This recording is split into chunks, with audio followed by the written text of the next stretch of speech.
Muy buenas tardes, hermanos. El Señor les bendiga. Pues estamos emitiendo una vez más a través de este medio, esperando que este estudio del libro de los Hechos pueda llegar con toda claridad a la vida de cada uno de nosotros. Hoy vamos a comenzar con el capítulo 14, siempre Pablo en este viaje misionero. Vamos a ver qué es lo que pasa y acontece en Iconio. Vamos a hacer una oración al Señor y a pedirle que Él bendiga a cada uno de nosotros. Padre, te damos gracias, Cristo Jesús, y en esta tarde, Señor, bendecimos tu nombre y te pedimos, Señor, en ese amor y en esa gracia, Señor, que seas tú ministrando en nuestras vidas, nuestro corazón y nuestro pensamiento. Señor, bendice a cada uno de mis hermanos, Cristo Jesús, y que, Señor, este estudio, Padre, pueda llegar con toda claridad a nuestras vidas y darnos más comprensión, Señor, acerca de tu palabra. En el nombre de Cristo Jesús te doy gracias, eterno Señor. Amén, Dios, y amén. Pues bien, hermanos, vamos a comenzar con este estudio y vamos, como siempre, a compartir nuestra pantalla para leer la Biblia estando aquí. Hechos, capítulo 14. La semana pasada terminamos con el mensaje que se estaba dando en Antioquía de Pisidia. Y de alguna manera vemos que el mensaje tuvo su efecto, tuvo su bendición.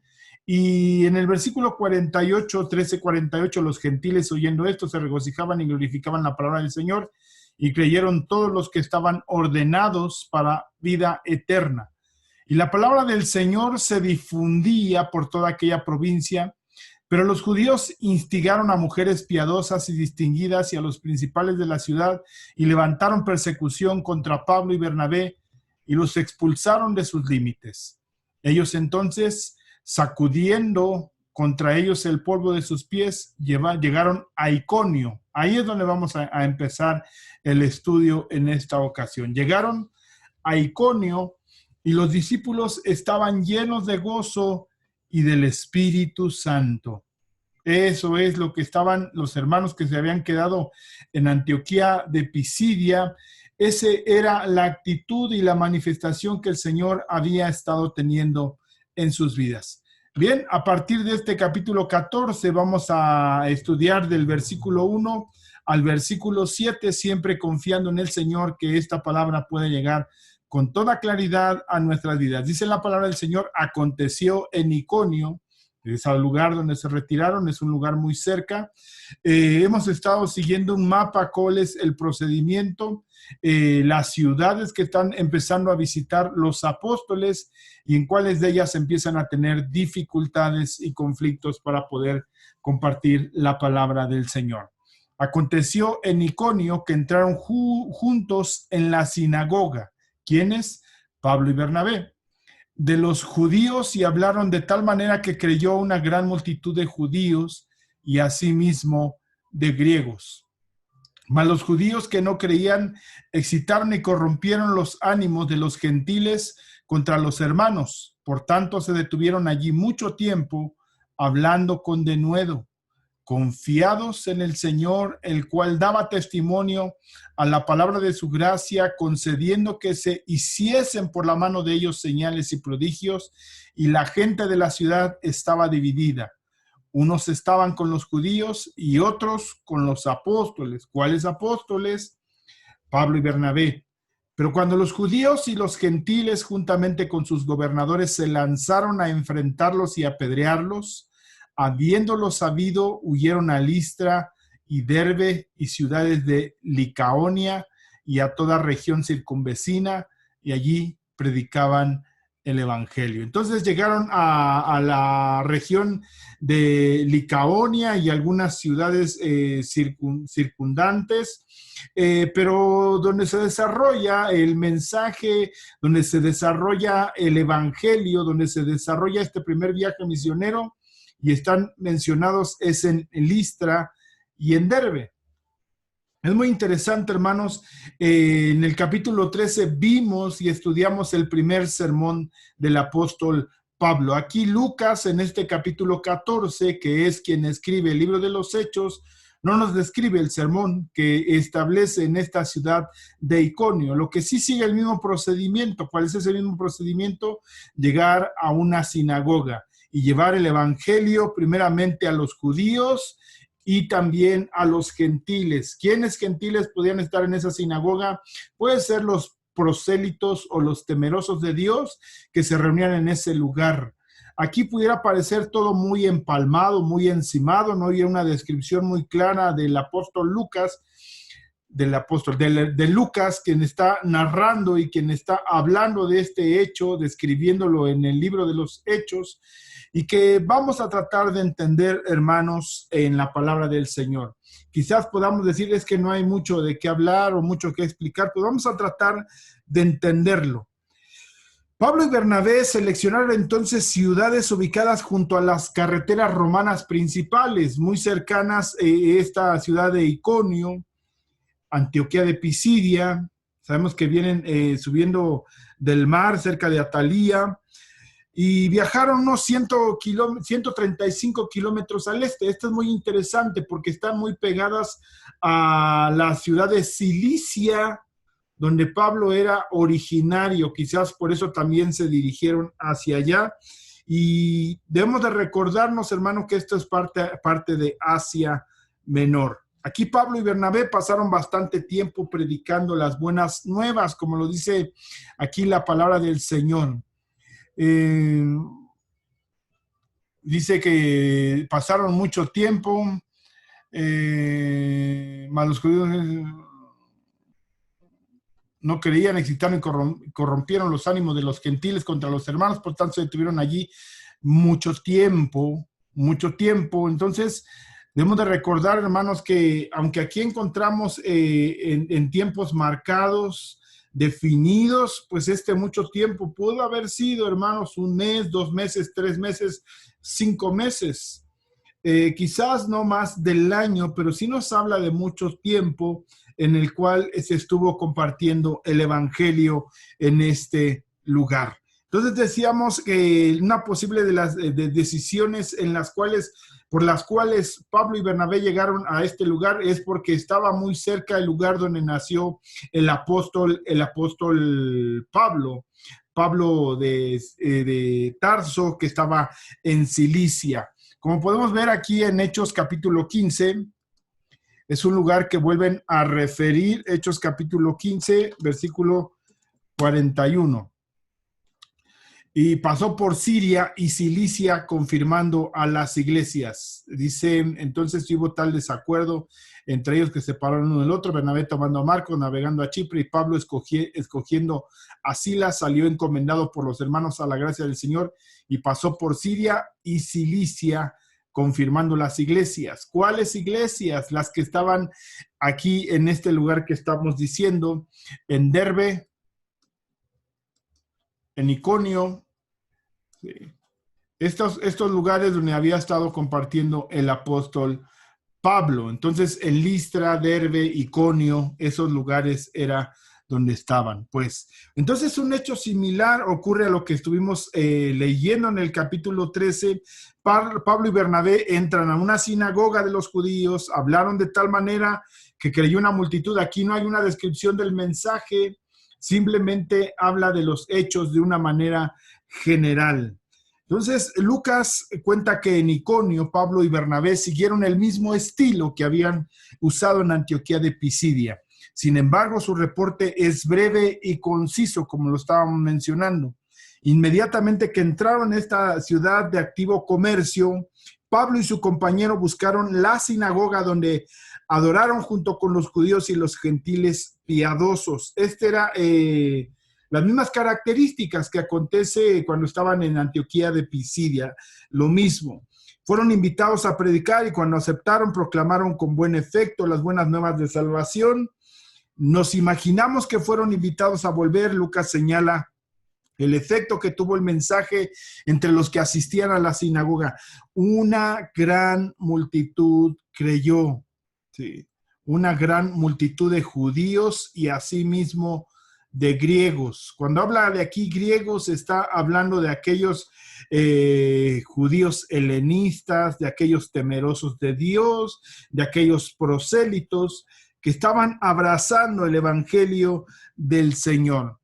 Entonces vemos que una gran multitud, una gran respuesta, tanto de judíos como griegos, sí, esto parece indicar que la respuesta en Iconio fue mucho mayor que en Antioquía de Pisidia. Vemos que no hay una descripción de cantidades ni de gran número, sino solamente nos habla de actitud, de un gran regocijo que hubo en aquellos que estaban oyendo. Aunque en el capítulo 13 nos narra que se acercó toda la ciudad a escuchar el mensaje, creyeron algunos, pero dice que los que estaban ordenados para salvación fueron aquellos que estaban recibiendo el mensaje, y creyeron todos los que estaban ordenados para vida eterna. ¿Sí? Entonces se regocijaban, glorificaban la palabra del Señor, pero aquí sí hay una descripción en cantidad, una gran multitud.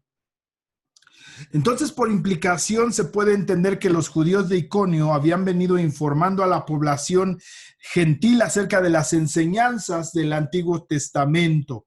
De ahí que innumerables gentiles adoraban regularmente en la sinagoga de la ciudad. Cuando Pablo y Bernabé explicaron acerca del cumplimiento de las profecías mesiánicas a través de Cristo Jesús, porque aquí vemos... ahorita vamos a explicar el testimonio, el cual daba testimonio a la palabra de su gracia. Eso es lo que comprende, pues prácticamente el evangelio del Señor, la palabra de su gracia. ¿Cuál es esa palabra de su gracia? Que Él dio su vida por nosotros, que se levantó de entre los muertos y que perdonó nuestros pecados y que había dado esa trascendencia hacia la vida eterna. ¿Y qué hicimos nosotros? ¿O qué hicieron los de Iconio?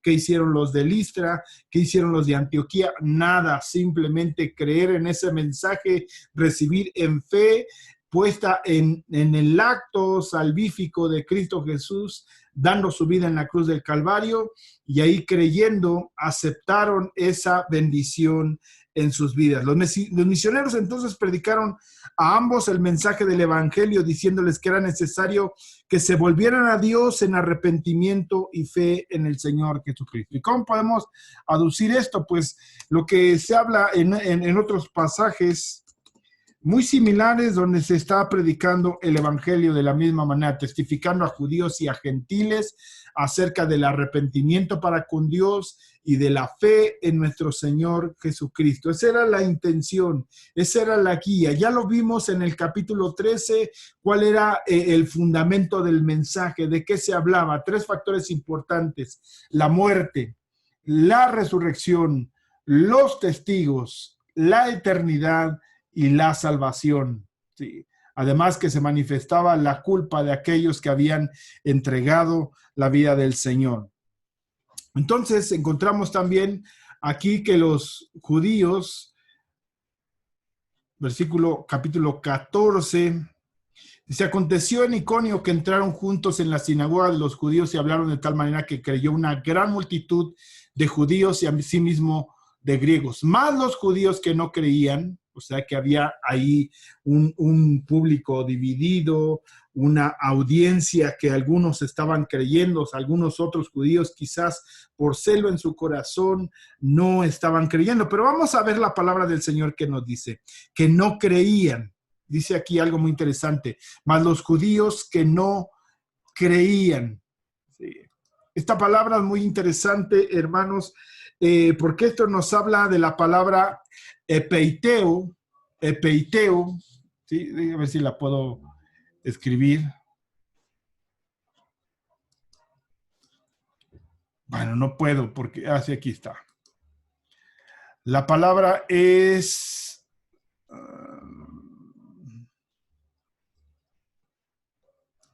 a ver si podamos.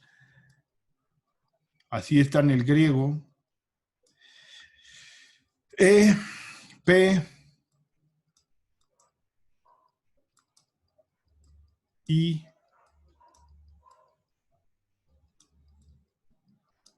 Epeiteo. Sí. ¿Qué quiere decir esta palabra en el griego? Sí, se puede traducir como desobedientes. Sí. Esta palabra que escribimos que se dice epeiteo. Sí. Quiere decir entonces desobedientes. El Nuevo Testamento equipara la incredulidad en el Evangelio con la desobediencia. ¿Desobediencia a qué? A creer. Nos hace un símil con la incredulidad. Vamos a ver algunos textos en Juan.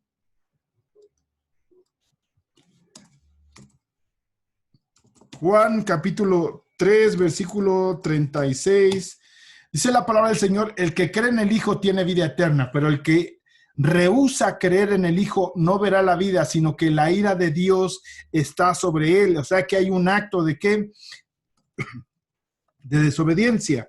Romanos capítulo 2, versículo 8, dice la palabra del Señor, pero ira y enojo a los que son contenciosos y no obedecen a la verdad, sino que obedecen a la injusticia.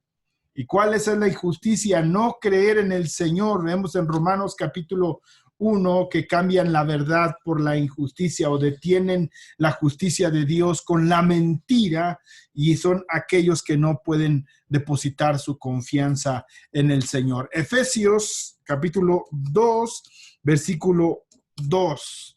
En los cuales anduvisteis en otro tiempo siguiendo la corriente de este mundo conforme al príncipe de la potestad del aire, el espíritu que ahora opera en los hijos de desobediencia. Y estamos ahí de la palabra, hermanos, entendiendo que aquellos que no creyeron, que no creían, ahí sale la palabra en el griego apeiteo, que quiere decir desobediencia. Por eso estamos citando estos pasajes que se desprenden de ¿qué? Del lenguaje griego. No estamos inventando nada, ni sacando una idea, ni queriendo generar otros textos, no, sino el propio texto es lo que nos arroja. En llama de fuego para dar retribución a los que no conocieron a Dios ni obedecen al evangelio de nuestro Señor Jesucristo. Les damos dos puntos. Nosotros siendo cristianos, siendo creyentes, siendo evangélicos, estamos creyendo en la palabra del Señor y tenemos que ser obedientes a la palabra del Señor. Pero también, hermanos, debemos de recordar en Juan capítulo 3, miren, vamos a leerlo. Juan capítulo 3, versículo 18. Ya conocemos el versículo 16. Ya sabemos, de tal manera amó Dios al mundo que ha dado a su Hijo unigénito para que todo aquel que en él cree no se pierda, mas tenga vida eterna, porque no envió a Dios a su Hijo al mundo para condenar al mundo, sino para que el mundo sea salvo por él. El que en él cree no es condenado, pero el que no cree ya ha sido condenado porque no ha creído en el nombre del unigénito Hijo de Dios. Y esta es la condenación, que la luz vino al mundo y los hombres amaron más las tinieblas que la luz porque sus obras eran malas. Porque todo aquel que hace lo malo aborrece la luz y no viene a la luz para que sus obras no sean reprendidas, mas el que practica la verdad viene a la luz para que sea manifiesto que sus obras son hechas en Dios. Entonces encontramos, hermano, que de alguna manera el no creer se hace una manifestación de un acto de desobediencia. Primera carta de Pedro, capítulo 4, versículo 17. Dice la palabra del Señor, porque es tiempo de que el juicio comience por la casa de Dios. Y si primero comienza por nosotros, ¿cuál será el fin de aquellos que no obedecen al evangelio de Dios? Es decir, aquellos que no han creído, que han sido incrédulos. Y esto, hermanos, nos llama la atención para que nosotros pongamos atención si estamos siendo obedientes al evangelio. Y esto, hermanos, el pensar que cuál fue la actitud de aquellos que no estaban creyendo en el Señor. Los que no creían excitaron, corrompieron los ánimos de los gentiles contra los hermanos. Causan disensiones, divisiones, conflictos, chismes.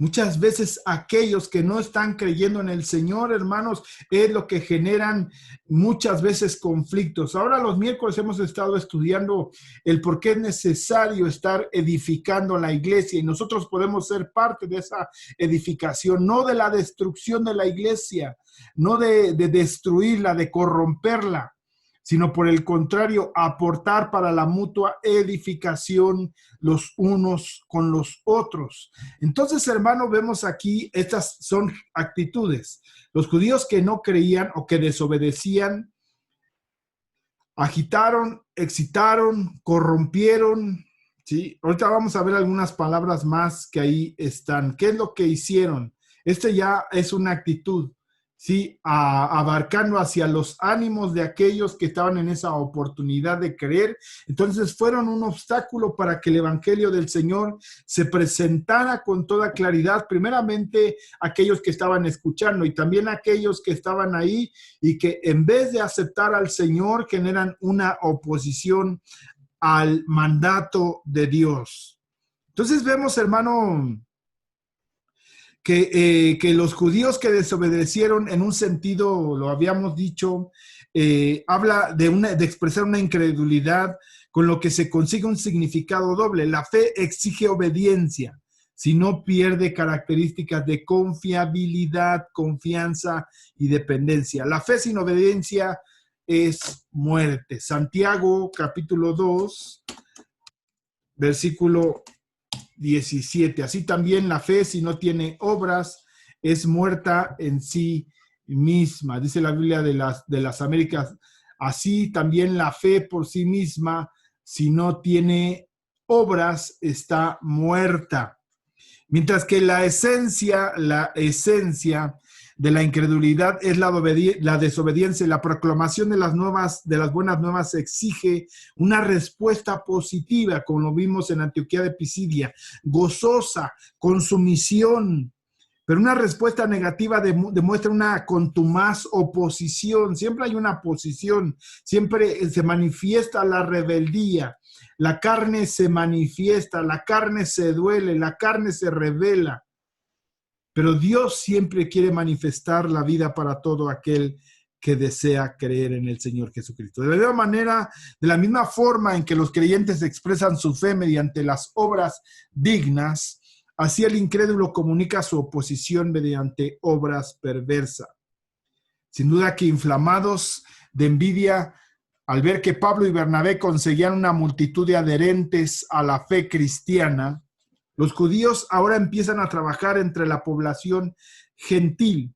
Empiezan a agitar a los gentiles. Hay una oposición. Pablo y Bernabé hablan con los judíos, con los gentiles, con los griegos, pero también aquellos judíos van a tratar de generar confusión, de generar conflicto, de generar una contraposición para que no escuchen el mensaje que están trayendo estos hombres que sabemos que son apóstoles. Entonces dice, agitan a los gentiles y los persuaden para que actúen contra Pablo y su compañero, estamos hablando de Bernabé, pero más allá de eso consiguen envenenar las mentes de los gentiles contra los cristianos en Iconio. Y vamos a ver que de alguna manera posteriormente los sacan de la ciudad y tienen que salir huyendo. Usan a la población local para volverla en contra de los creyentes, a quienes Lucas llama hermanos, en otras palabras. Vamos a regresar al texto ahí, Hechos capítulo 14, versículo 2. Dice, y la gente de la ciudad estaba dividida, unos estaban con los judíos y otros estaban con los apóstoles. Entonces vemos una división. Entonces vemos que hay dificultad, hay conflicto. Y, por ejemplo, Pablo menciona ahí más adelante en el versículo 22, a través de muchas tribulaciones entraremos al reino de Dios. Él lo tenía claro, estaba cierto, estaba seguro que iba a haber aflicción, que iba a haber conflicto, que iba a haber tribulación mientras estuviera compartiendo y hablando el mensaje de vida que ellos tenían. Entonces dice aquí, Pablo y Bernabé se quedaron un largo tiempo hablando del Señor con todo valor, con denuedo, dice ahí, dice Por tanto, se detuvieron allí mucho tiempo hablando con denuedo, con valor, con valentía, ¿sí? Confiados en el Señor. En el Señor estaba su confianza puesta para dar testimonio del mensaje de su gracia, haciendo señales y maravillas. Esto es muy interesante. Vamos a ver en Hebreos, capítulo 2, versículo 4. Que no me acuerdo si era 14 o 4. Dice, por tanto es necesario que con más diligencia atendamos las cosas que hemos oído. No sea que nos deslicemos, porque si la palabra dicha por medio de ángeles fue firme, y toda transgresión y desobediencia recibió justa retribución, ¿cómo escaparemos nosotros si descuidamos una salvación tan grande, la cual, habiendo sido anunciada, esta es la salvación tan grande que fue anunciada, que se empezó a hablar con Pedro, que habló Felipe, que habló Esteban, que habló Juan, ahora Pablo y Bernabé? Esta era el testimonio, esta era la fe. ¿Sí?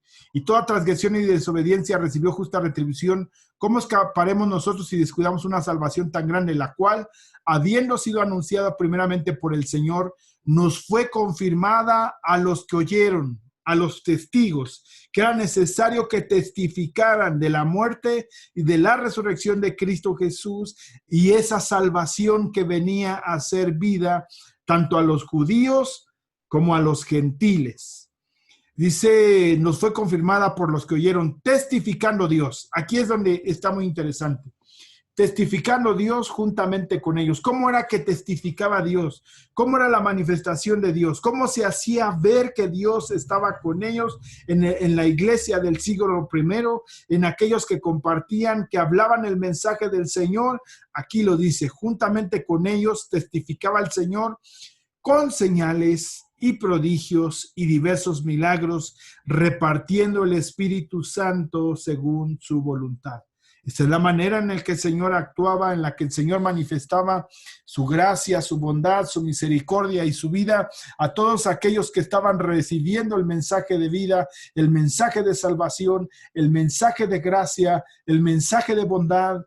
Vemos aquí estos elementos. El mensaje de salvación que comprendía lo siguiente: testificando Dios juntamente con ellos, con señales, prodigios y diversos milagros, repartiendo el Espíritu Santo según su voluntad. La manifestación de Dios Espíritu Santo ahí en medio de ellos, del Señor haciendo milagros, y estaba incluida la salvación a través de la muerte y resurrección de Cristo Jesús. Ese es el evangelio completo, lo hemos dicho en Primera de Corintios, capítulo 15, que esa es la manera de compartir el evangelio completo. Porque primeramente os he enseñado lo que asimismo recibí, que Cristo murió por nuestros pecados, conforme a las Escrituras, y que fue sepultado y que resucitó al tercer día, conforme a las Escrituras,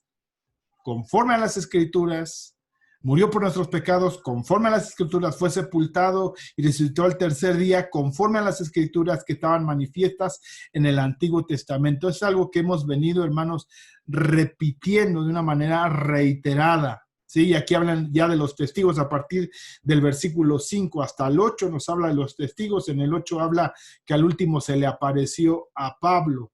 A Pablo se le apareció también el Señor Jesucristo.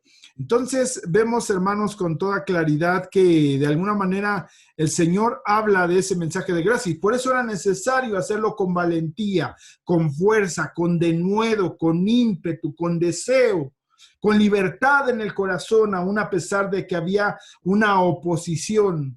También, igual que en Antioquía de Pisidia, había algunos que blasfemaban delante de Pablo, confrontando, diciendo quizás eso no es verdad, lo que está diciendo es mentira, no es así, eso no nos lo dijeron, no lo explicaron, no lo recibimos.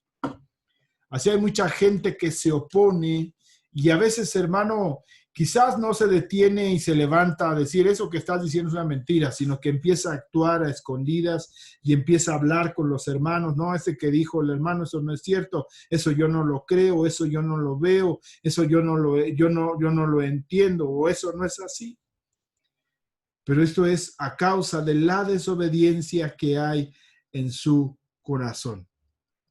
Entonces, los ataques contra los misioneros y la iglesia crearon un efecto contrario a la que los judíos pretendían, porque en lugar de abandonar el área, de echarse a correr, de huir, Pablo y Bernabé permanecen con la congregación un considerable periodo de tiempo, sin vacilaciones, siguen predicando las buenas nuevas, demuestran así la verdad de que en tiempos de opresión la iglesia prospera.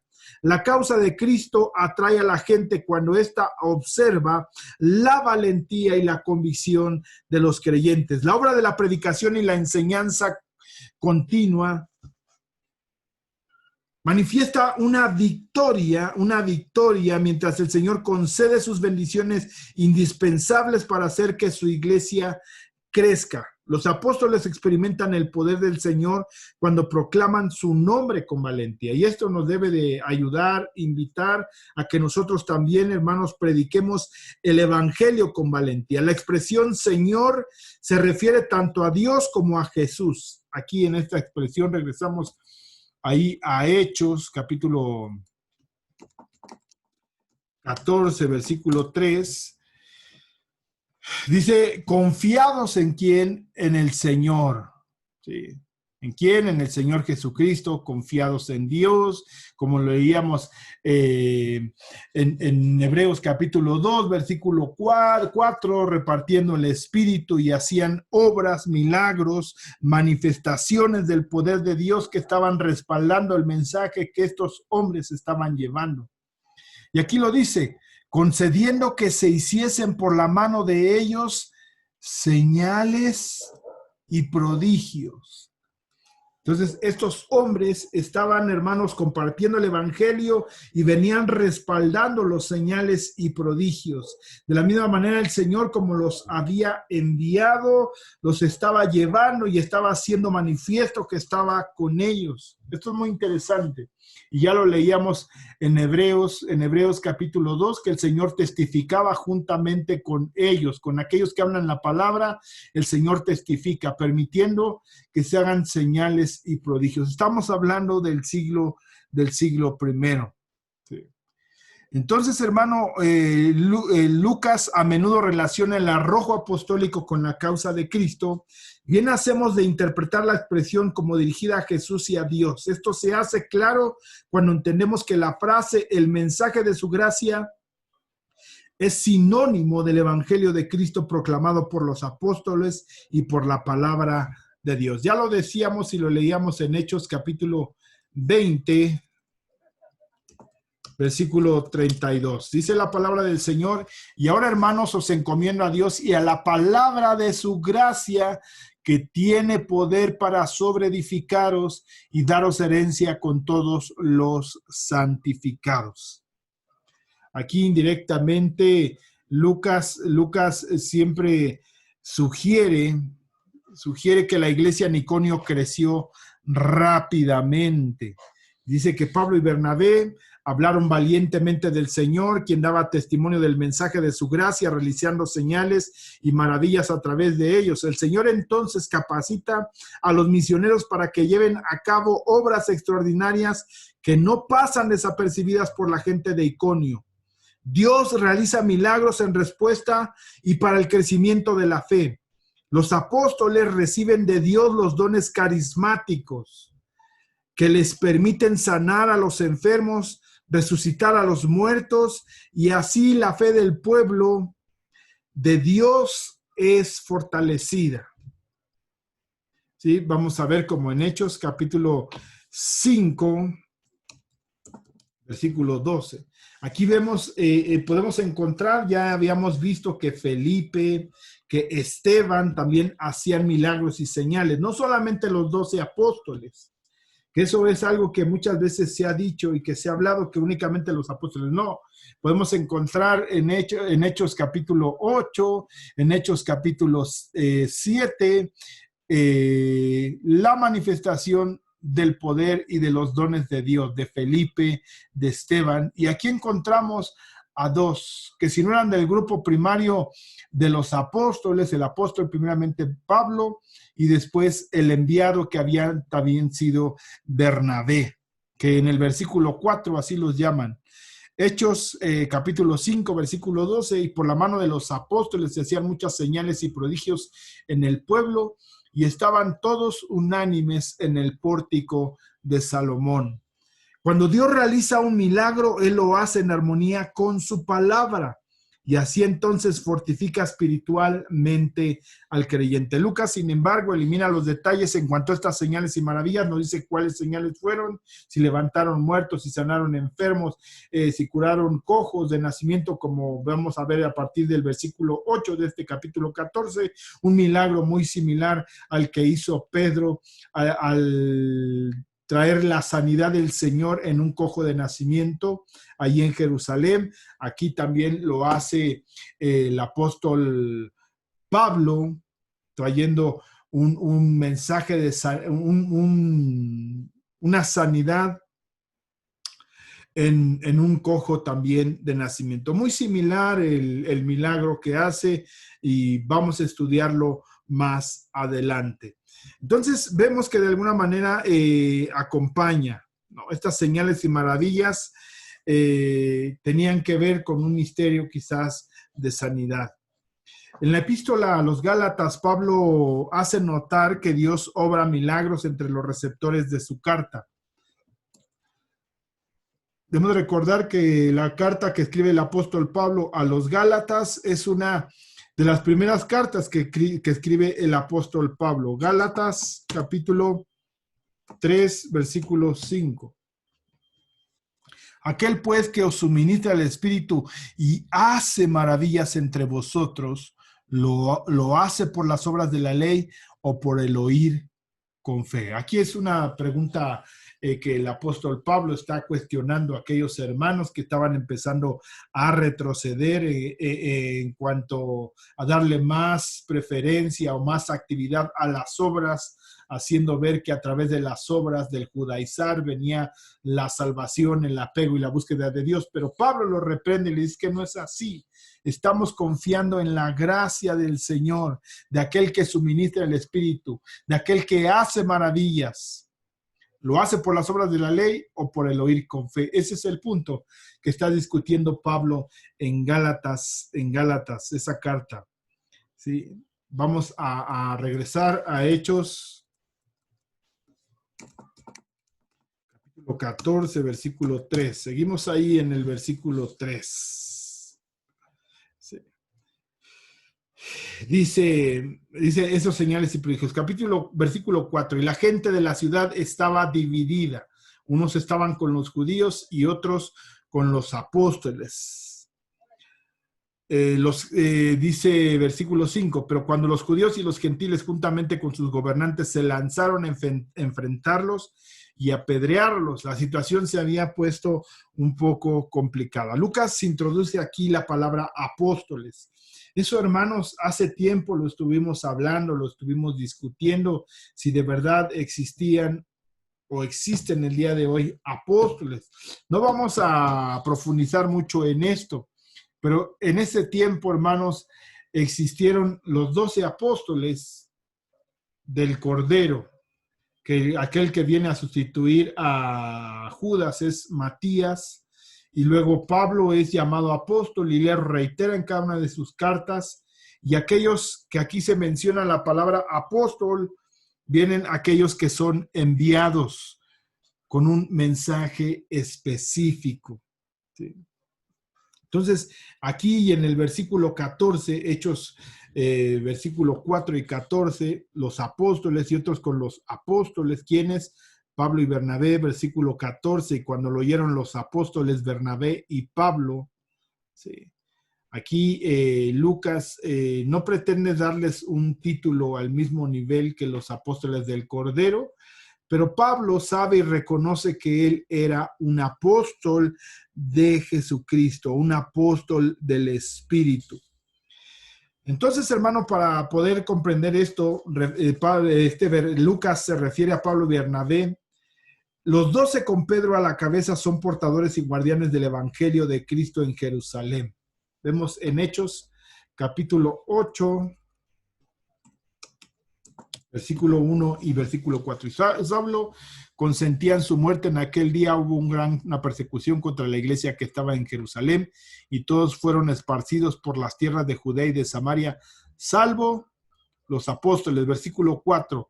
Pero los que fueron esparcidos iban por todas partes anunciando el evangelio. Versículo 14.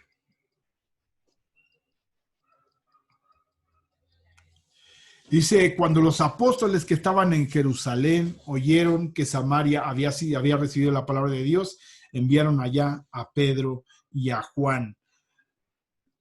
Entonces estos eran los que estaban allí en Jerusalén. Los próximos en reclamar el título son Pablo y Bernabé, quienes fueron comisionados por la iglesia de Antioquía. Vemos que ellos son los que los envían en oración, en ayuno, oran por ellos y son enviados, ¿sí?, para proclamar que el evangelio a los gentiles. Hechos capítulo 13, versículo 1 al 3.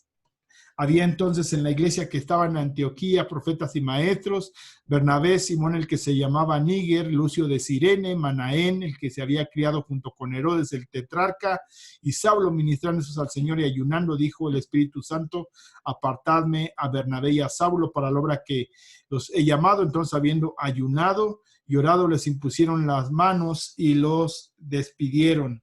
Ellos entonces, aquí dice enviados, aquí es apóstolos, ¿sí?, la palabra usada aquí, enviados, ¿sí?, de ahí viene que son apóstoles, ¿sí? Entonces vemos que ahí es la palabra que se menciona, ¿sí? Vamos a abundar mucho, hermanos, acerca del tema de los apóstoles, pero aquí pudiera surgir una gran controversia en cuanto a si todavía hay o no hay apóstoles. Yo creo que el día de hoy, hermanos, no hay apóstoles, a la manera de los 12, a la manera de Pablo, porque ese oficio apostólico se terminó cuando se cerró el canon. Y ninguno de ellos llena las características, ni las que tuvo Pablo, ni las que tuvieron los 12 que están mencionadas en Hechos capítulo 1, que hubieran conocido a Jesús desde el comienzo de su ministerio, que hubieran sido testigos de su muerte y de su resurrección, y que fueran testigos de la ascensión. Pablo no cumplía algunos de esos requisitos, pero sí el Señor lo mandó y lo envió de una manera específica.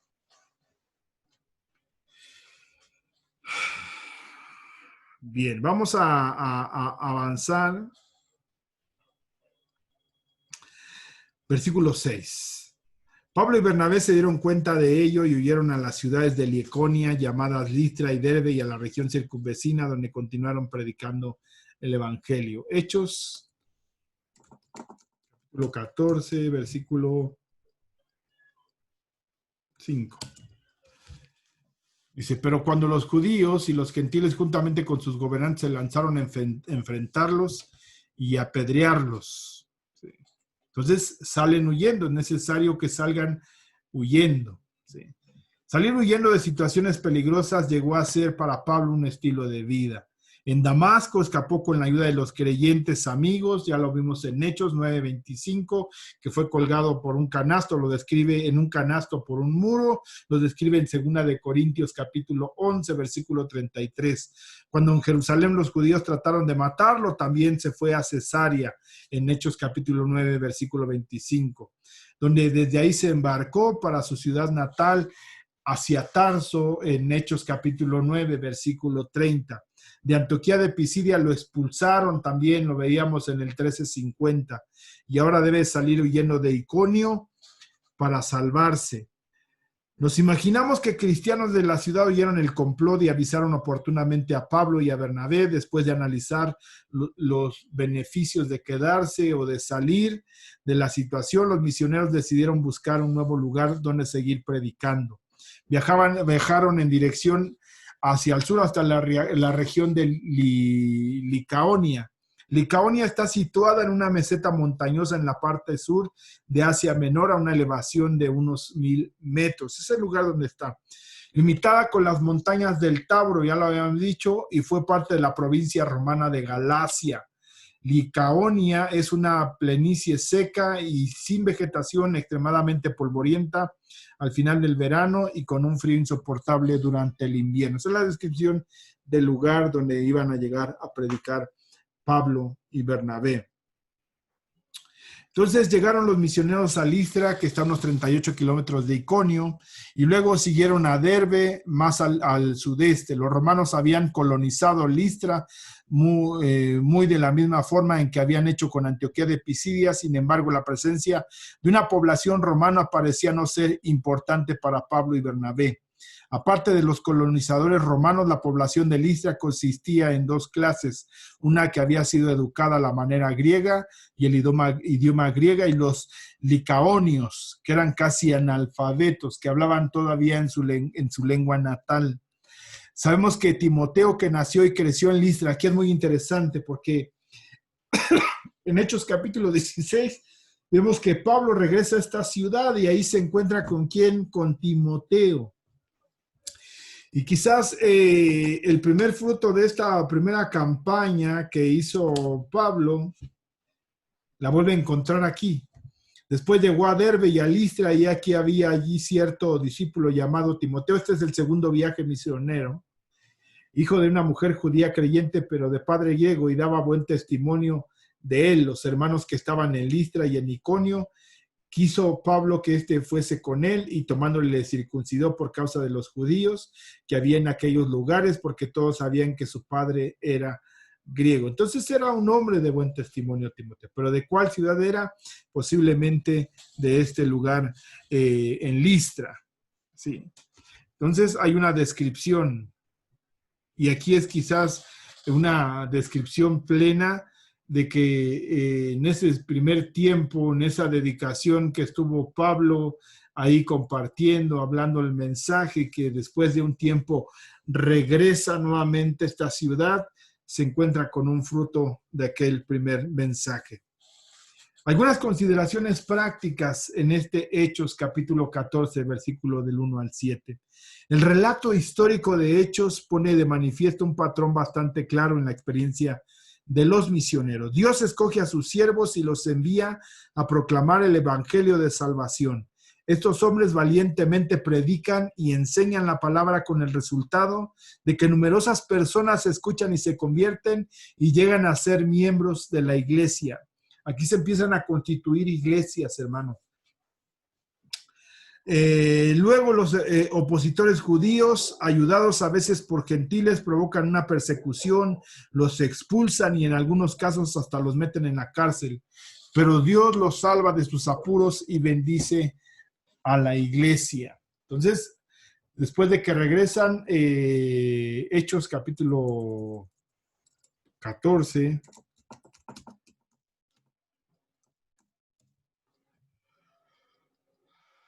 dice: pasando luego por Pisidia, vinieron a Panfilia, y habiendo predicado la palabra en Perga, descendiendo a Italia, de allí navegaron a Antioquía, donde han sido encomendados. No, aquí está, arriba. Dice versículo 21, y después de anunciar el evangelio a aquella ciudad y de hacer muchos discípulos, volvieron a Listra, a Iconio y a Antioquía, 3 ciudades, confirmando los ánimos de los discípulos. Confirmaban a aquellos que habían creído en el Señor: esfuércense, sigan adelante, va a haber conflictos, va a haber dificultades, afírmense en el Señor, exhortándoles a que permanecieran en la fe, diciéndoles: es necesario que a través de muchas tribulaciones entremos en el reino de Dios. Quizás muchos de ellos fueron testigos, cómo fueron expulsados de estas ciudades, cómo fue apedreado Pablo, maltratado, lo encontraron casi como muerto, él se levanta, lo vamos a ver más adelante. Estoy haciendo quizás, este es un resumen de todo lo que había pasado. Entonces los exhortaron que permaneciesen en la fe y les dijeron: es necesario que a través de muchas tribulaciones entremos en el reino de Dios. y constituyeron ancianos en cada iglesia. Entonces fueron estableciendo iglesias y habiendo orado con ayunos, les encomendaron al Señor en quien habían creído. Los afirmaron, constituyeron iglesias, levantaron ancianos, que es lo mismo que pastores, que es lo mismo que obispos.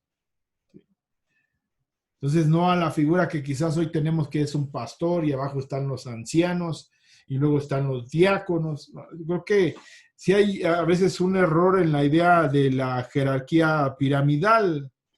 Yo creo que tiene que haber, hermanos, sí, amén, un pastor, de alguna manera, que sea el encargado, un pastor director, pero también tiene que haber ancianos, obispos, otros quizás pastores que estén cubriendo, protegiendo, compartiendo la palabra y ministrando. Creemos nosotros, hermanos, en un gobierno plural, y estamos orando para que el Señor verdaderamente levante hombres, obispos, ancianos, pastores, que estén velando, que estén cuidando, que estén protegiendo, que estén enseñando y que estén luchando por la grey que le pertenece al Señor.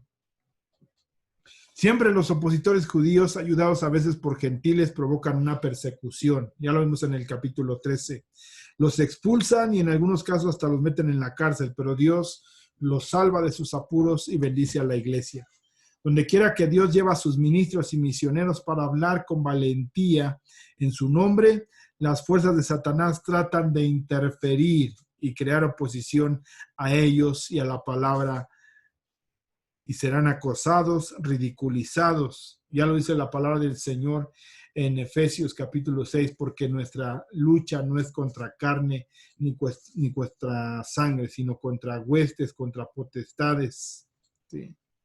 Entonces, esa es la lucha que tenemos. Siempre va a haber una oposición y vamos quizás a ser acosados, ridiculizados.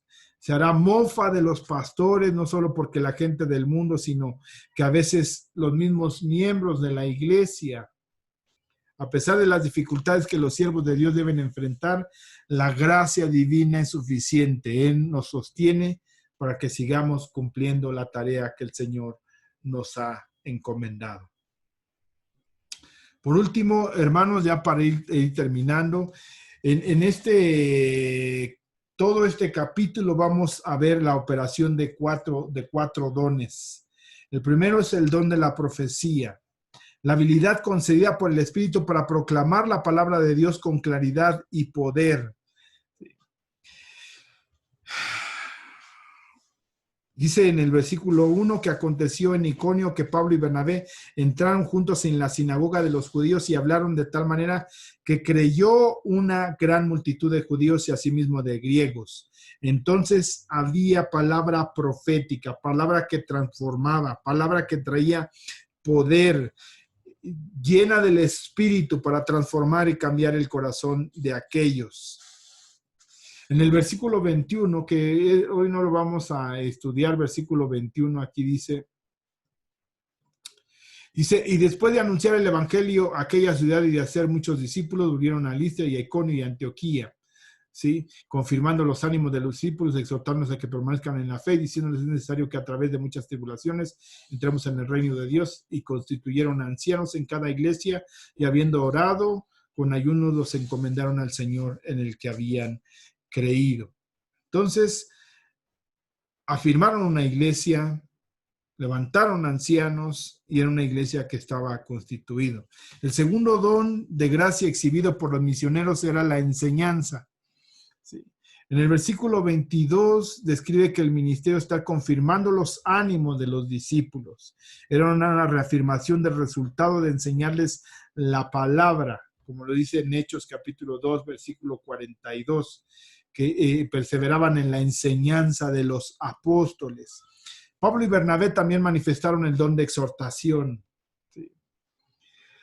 El estímulo espiritual que lleva a quien recibe ánimo a seguir el curso correcto de acción, como lo vimos aquí en el versículo 22, exhortándolos a que permanezcan en la fe. Por último, don evidente en este capítulo es el de liderazgo, versículo 23, y constituyeron ancianos en cada iglesia. No dejaron a su suerte a los nuevos convertidos, sino que delegaron a gente con madurez, con entendimiento, con comprensión, con crecimiento, con testimonio, con autoridad. Los dones de liderazgo les permitieron crear la estructura para las congregaciones recién formadas e implementar los líderes adecuados. Después Pablo en Primera de Timoteo capítulo 3 y en Tito capítulo 1 da las características que deben de tener los ancianos o los pastores o la gente que aspire a este liderazgo como ancianos y pastores. Eso también lo estuvimos estudiando, hermanos, los días miércoles. Estuvimos cuando tuvimos la primera carta del apóstol Pablo a Timoteo. Estos 4 dones están en el núcleo de todo ministerio espiritual para edificar la iglesia. Eso lo estamos viendo los días miércoles. Hoy en día siguen siendo vitales para pastores, maestros y evangelistas. Además de estos dones permanentes de edificación, los apóstoles también tenían dones de señales temporales que eran únicos a su Señor y a ellos. Entonces, hermanos, vemos la actividad plena del Espíritu Santo, como lo dice en 1 Corintios capítulo 12. Dones para la edificación, dones para el fortalecer, para el trabajo de constituir, de exhortar, de bendecir, la palabra de profecía. No es que anunciaran hechos venideros, sino que la palabra que se anunciaba era palabra profética que cambiaba y transformaba el corazón de aquellos que estaban creyendo. Entonces, hermanos, esta es la eficacia del mensaje. ¿Qué rescatamos de esto? Pues que va a haber dificultades. Es necesario que a través de muchas tribulaciones entremos en el reino de Dios. Permanezcamos, perseveremos. Hemos estado hablando, hermanos, en otro tiempo, los días domingos, de la carta del apóstol Pablo a los Efesios. ¿Por qué es necesario no estarnos cambiando de congregación en congregación, de iglesia en iglesia, sino permanecer siendo fieles? Hay gente que ve al primer conflicto, primer situación y decide salir, decide apartarse y buscar algo que le acomode. En ningún momento vemos que tenemos que llegar a un lugar a acomodarnos, que nos tienen que dar lo que nosotros queremos o necesitamos, sino tenemos que llegar y ser parte de la edificación de la iglesia. Hay gente, hermanos, que está en las iglesias, ahí está, permanece, crece, se desarrolla, pero vemos que de alguna manera no despunta ni crece en el Señor.